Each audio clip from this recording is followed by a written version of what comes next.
अस्सलाम वालेकुम स्टूडेंट्स, मैं हूं सर वसीम और आज का हमारा टॉपिक है evolution and theory of natural selection. तो आज की इस वीडियो में हम देखेंगे कि एवोल्यूशन क्या है और थ्योरी ऑफ नेचुरल सिलेक्शन क्या है। अगर आप इस वीडियो पे न्यू हैं तो सबसे पहले हमारे चैनल को सब्सक्राइब करें ताकि इस तरह की जो मज़ीद वीडियोज़ हैं आप तक पहुँचती रहें, ठीक है। और अगर आपको ये वीडियो पसंद आती है, लेक्चर पसंद आता है तो अपने टीचर को अप्रिशिएट करने के लिए कमेंट्स करें, लाइक करें, ठीक है। तो चलिए स्टार्ट करते हैं। What is evolution? एवोल्यूशन क्या है? एवोल्यूशन कहते हैं कि ऐसा प्रोसेस जिसमें जो डेसेंट्स होते हैं, ठीक है, वो बेटर हो जाते हैं अपने एंसेस्टर से थाउजेंड ऑफ ईयर्स के दौरान, ठीक है। तो कहने का मकसद ये है कि ये एक ऐसा प्रोसेस है जिसमें डिसेंट्स कहते हैं बेसिकली जो ऑफ स्प्रिंग, जो मतलब कि नस्ल दर नस्ल चल रही है ना, तो वो जो नस्ल आगे की तरफ बढ़ती जा रही है तो उसको डिसेंट कहते हैं, और जो पीछे जो उनके दादा व अजदाद हैं उनको हम एंसेस्टर कहते हैं। तो अब ये क्या है, हज़ारों सालों में ये जो नस्ल चल रही है, जैसे कि हज़रत आदम अलैहिस्सलाम से इंसानों का आगाज़ हुआ था और एट दिन हम तक पहुँच गए, तो हम बेसिकली उनके डेसेंट्स कहलाते हैं, ठीक है। और वो क्या है, हमारे एंसेस्टर्स में आते हैं। तो एंसेस्टर्स जैसे कि हज़रत आदम अलैहिस्सलाम की बहुत ज़्यादा हाइट थी, जबकि अगर हम आज इंसानों की हाइट देखते हैं तो हाइट क्या है, बहुत ज़्यादा कम है। तो बेसिकली क्या है, ये चेंज आया। तो इस तरह के बहुत सारे चेंज जानदारों के अंदर आ रहे हैं, चाहे वो इंसान हो, चाहे वो कोई भी जानवर हो। तो इसी अमल को हम क्या कहते हैं, एवोल्यूशन कहते हैं। जो हज़ारों सालों में क्या नाम है, चेंजेस आती हैं आहिस्ता आहिस्ता, इसी चीज़ का नाम है एवोल्यूशन।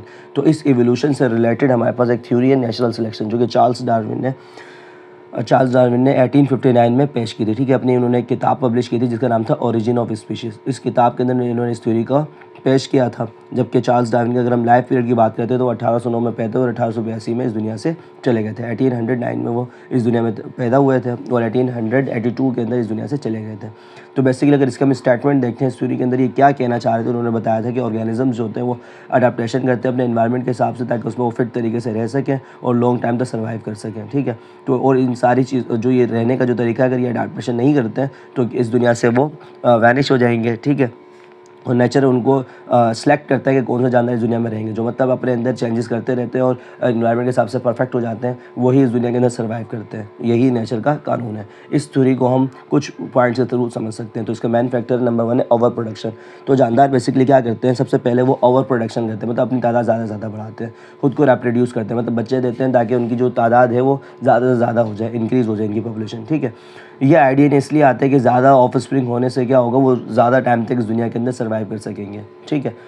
मतलब कि अगर हम यूँ एग्जांपल लेते हैं हज़रत आदम अलैहिस्सलाम की, ठीक है, जो इस दुनिया के पहले इंसान हैं, जब वो आए थे इस दुनिया में तो उन्हीं से इस दुनिया में के अंदर इंसानों की तादाद बढ़ी। तो उनके जो जीन्स हैं वो कहीं ना कहीं हमारी बॉडी के अंदर मौजूद है और वो हमारे अंदर कहीं ना कहीं सर्वाइव कर रहे हैं, ठीक है। तो इस तरीके से हर जानदार चाहता है कि वो इस दुनिया के अंदर ज़्यादा से ज़्यादा ऑफ स्प्रिंग प्रोड्यूस करके जाए ताकि वो अपनी ऑफ स्प्रिंग के अंदर जेनेटिक के फॉर्म में, जीन्स की फॉर्म में कहीं ना कहीं ज़िंदा हो, ठीक है।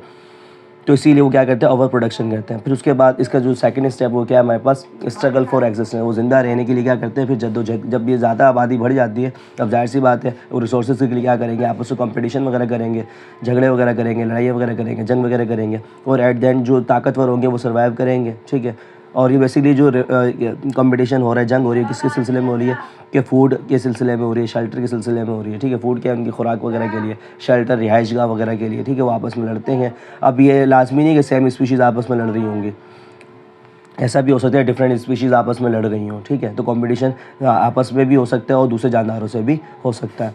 तो ये क्या कर रहे हैं, ये स्ट्रगल कर रहे हैं ज़िंदा रहने के लिए। तो इस स्ट्रगल के दौरान जो बड़ी बड़ी पॉपुलेशन होती हैं वो एलिमिनेट हो जाती हैं, मतलब ज़्यादा जो तादाद है, जो कमज़ोर होंगे वो क्या हो जाएंगे, एलिमिनेट हो जाएंगे, ख़त्म हो जाएंगे इस दुनिया से।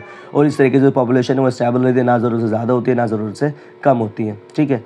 तो और थर्ड पॉइंट इसका हेरिटेबल वेरिएशन। अब बेसिकली जानदारों ने इस माहौल के अंदर सर्वाइव करने के लिए क्या किया, अपने अंदर बहुत ज़्यादा चेंजेस कर लिए हैं। अब वो क्या है, हर एक जानदार की अपनी डिफरेंट एबिलिटीज़ हैं अपने अंदर चेंज करने की, जिसे हम क्या कहते हैं, माइनर वेरिएशंस कहते हैं। अगर ये वेरिएशंस जो रिसोर्सेज के लिए की गई हैं, इस एक्सट्रीम इन्वायरमेंट के अंदर ज़िंदा रहने के लिए की गई हैं, अगर इन वेरिएशंस को आगे ट्रांसमिट नहीं किया गया तो फिर उस चेंजेस का, उस वेरिएशंस का कोई फ़ायदा नहीं होगा। इसलिए जो इंडिविजुअल्स होते हैं वो बेटर ट्रेड्स हेरिटेबल करते हैं ताकि वो उनकी जो ऑफस्प्रिंग है वो सर्वाइव कर सके, ठीक है। तो जो इंडिविजुअल अच्छे से जो अपने अंदर चेंज किया है उनको ट्रेड्स की फॉर्म में, मतलब जेनेटिक की फॉर्म में आगे ट्रांसफ़र कर देंगे, वो ही इस दुनिया के अंदर विल सर्वाइव करेंगे, ठीक है। और जो जानदार लेस फिट होंगे, मतलब इस दुनिया के इस इन्वायरमेंट के लिहाज से, ठीक है, अगर अपने आप को काबिल नहीं बनाएंगे, अपने आप को फिट नहीं करेंगे, ठीक है, अपने अंदर चेंजेस नहीं करेंगे, वेरिएशन नहीं लेकर आएंगे, तो वो ख़त्म हो जाते हैं, ठीक है। तो ऐसे जानदार जो अपने आप को बेहतर बनाते रहते हैं मुसलसल और अपने उन्हीं कैरेक्टर्स को आगे अपनी नस्ल में ट्रांसमिट करते रहते हैं, वही सर्वाइव करते हैं। और वही क्या नाम है, जो जानदार अपने कैरेक्टर्स अगर डेवलप कर लें और आगे नस्ल में ट्रांसफ़र ना करें, तो फिर वो सर्वाइव नहीं कर पाते, उनकी ऑफस्प्रिंग इस दुनिया से एक ना एक दिन ख़त्म हो जाती है। तो नेचुरल सिलेक्शन का यही कानून है कि जो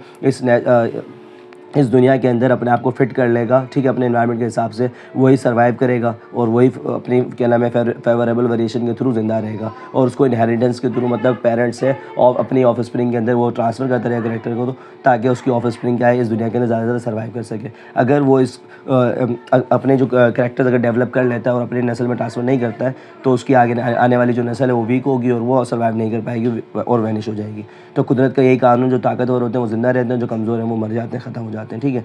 तो इस थ्योरी की जो कंक्लूजन अगर हम देखते हैं, तो कंक्लूजन यही है कि जो स्पीशीज़ अपने अंदर आहिस्ता आहिस्ता स्लो चेंज कर रही है और अपने आप को बेटर में शिफ्ट कर रही है, मतलब आपको पहले से बेहतर बना रही है, ठीक है। इसी चीज़ को हम एवोल्यूशन का नाम देते हैं और यही नेचर का कानून है, ठीक है। और इसी चीज़ को हम मेजर वेरिएशन कहते हैं, जो मुसलसल हज़ारों साल से क्या हो रहा है, ये काम हो रहा है कि स्पीशीज़ अपने आप के अंदर थोड़ी थोड़ी चेंजेस कर रही होती हैं, ताकि आने वाला जो टाइम है वो उसमें सर्वाइव कर सके, ठीक है। और इन्हीं कैरेक्टर्स को अपने ऑफिस में ट्रांसफ़र करती है, ताकि उनकी जो ऑफस्प्रिंग है उस माहौल के लिए रेडी हो जाए। उम्मीद है आपको ये समझ में आया होगा, ठीक है। Thank you so much. अल्लाह हाफ़िज़।